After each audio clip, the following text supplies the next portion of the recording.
But I am having a great day today because I have the opportunity to be with all of you. And just before I get started with the more formal remarks, I want to again congratulate you on 60 years. Thank you for the work that you do, for all that you employ, for the companies that support communities throughout Ontario.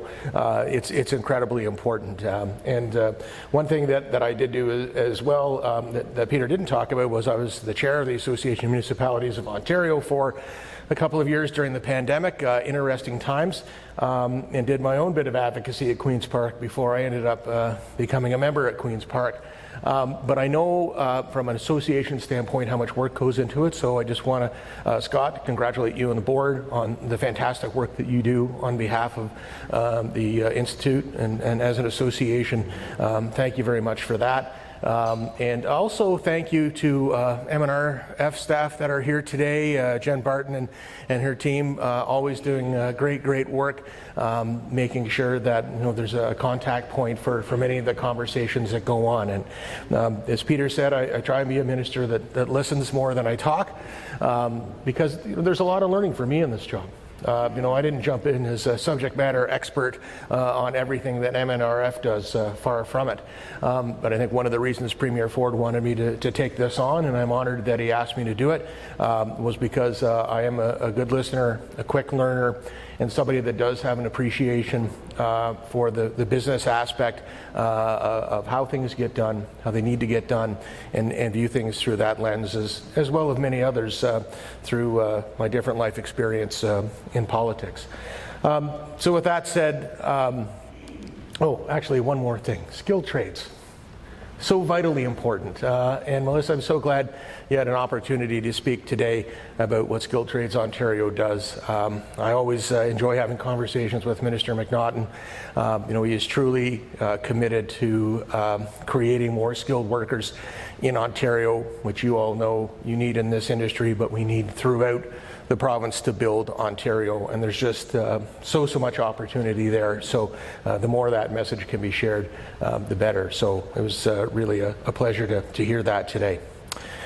I'll say our government very clearly has a long-standing relationship with the Ontario Petroleum Institute. We value the input and the insights that you've provided to us over the years, and we share your fundamental objective of encouraging the responsible exploration of oil and gas in Ontario. The petroleum industry in Ontario obviously been around a long time, predates Confederation, and it's an exciting time for Ontario's storied oil and gas sector, and there are new opportunities that are emerging.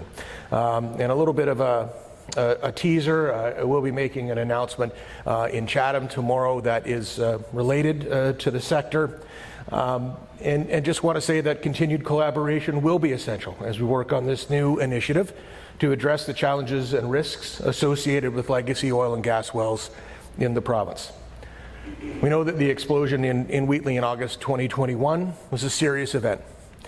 It brought forward in a very clear and critical way the hazards of legacy oil and gas wells in Ontario very much to the forefront. And the announcement tomorrow will help us better manage these risks posed by these wells in order to keep people and communities safe. And the development of the action plan will be a collaborative process, and we're committed to gathering input from this industry, municipalities, Indigenous partners, and other key stakeholders, and the general public. And again, more details to come on that tomorrow. But I had the opportunity in March to personally meet with municipal representatives in both Simcoe and Chatham-Kent to better understand the specific concerns and challenges they have in addressing legacy oil and gas wells in their communities. And the key takeaways from that meeting is a need for more education and awareness for the public around the risk requirements and issues associated with these wells, the need to better identify existing wells, prioritize their decommissioning, and eliminate risks where we can, and provide municipalities with better tools and supports to respond to petroleum-related emergencies. And last month, the ministry also hosted sessions with expert municipal staff as a follow-up to those initial conversations with political leaders. And we also met with representatives of the agricultural community, business community, and real estate association to understand their perspectives on topics such as risk awareness, emergency preparedness, land use planning, and development. And the key themes that were heard through these discussions included the importance of increasing awareness of oil and gas wells in communities and the need for access to reliable data and resources on oil and gas wells in Ontario. Many stakeholders also expressed they'd like to see a coordinated approach by all levels of government in addressing the risks of legacy oil and gas wells and providing supports to landowners. And I understand that some of you may be concerned that developing this provincial action plan will lead to additional costs and burdens to your industry.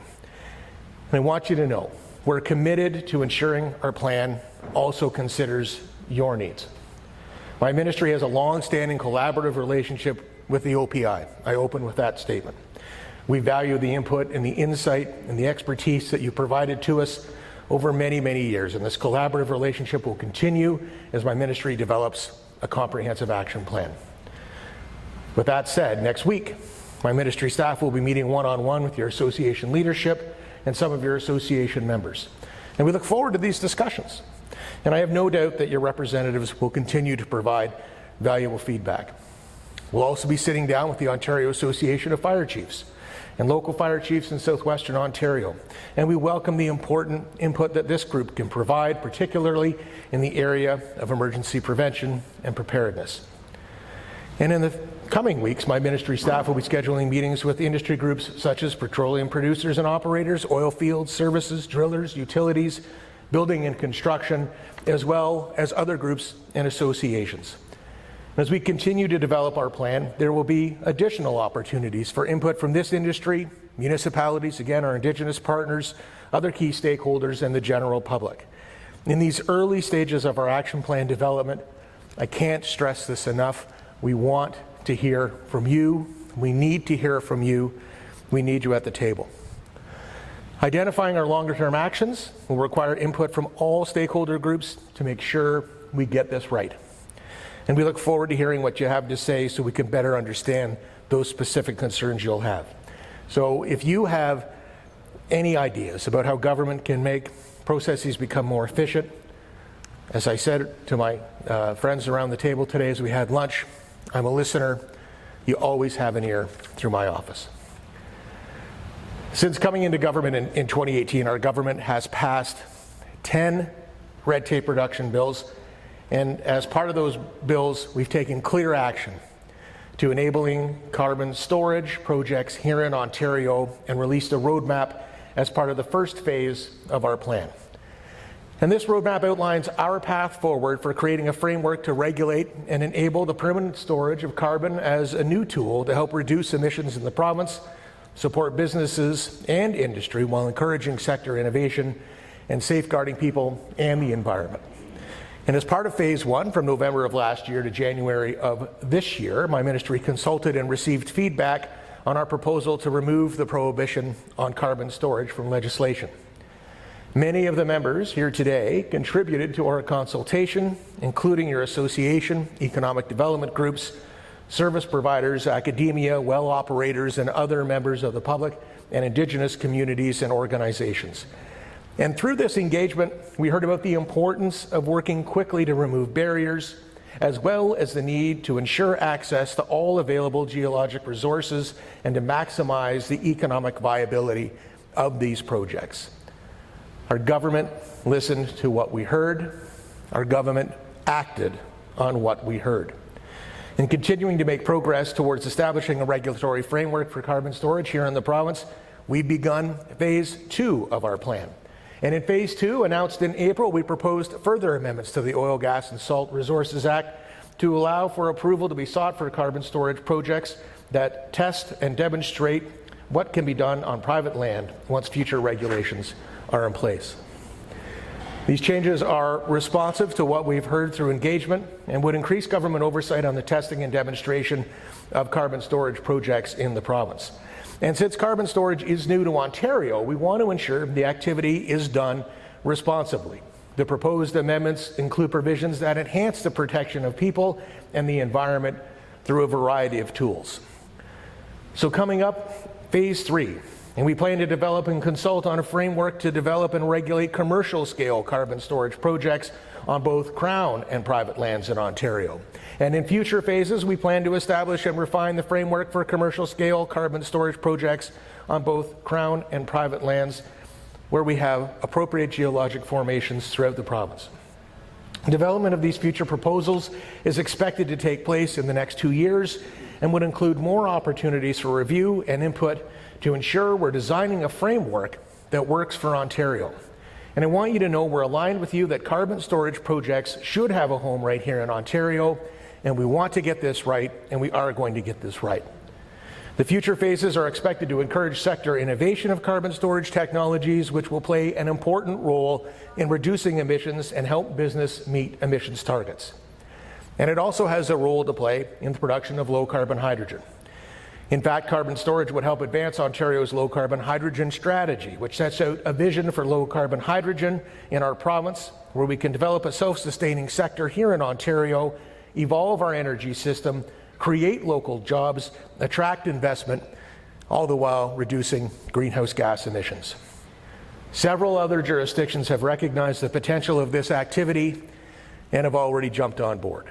And our research indicates that as of September 2022, there were over 190 commercial carbon capture storage projects at various stages of development worldwide.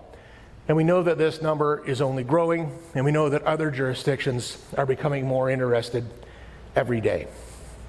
Looking at the industry that's come to OPI today, it's clear Ontario has the resources, technology, and manpower required to become an international leader in carbon capture and storage. And to do our part, we're committed to supporting innovation and growth in this sector. We know that without a regulatory framework in place to authorize geological carbon storage projects here in Ontario, we hurt our provincial and global competitiveness and risk as being unresponsive to the needs of business. So I'm also glad that the federal government is recognizing this and has funding streams in place to support carbon capture and storage projects as well. We've been seeing federal money flowing to places like Nova Scotia and Alberta, federal investments that can't be accessed in Ontario right now because these innovations weren't allowed. Our actions demonstrate the government's clear commitment to supporting geologic carbon storage in Ontario while also ensuring the activity is done responsibly through a phased and thoughtful approach. If full-scale commercial carbon storage is enabled here, it is estimated we have the capacity to store approximately 1 billion tons of carbon dioxide in deep geologic formations. That could provide space for large industrial emitters of carbon dioxide to dispose of roughly 30 years worth of emissions. So for context, Ontario produces approximately 40 million tons of carbon dioxide annually from large industrial emitters, and that represents about 25% of Ontario's total annual emissions of CO2.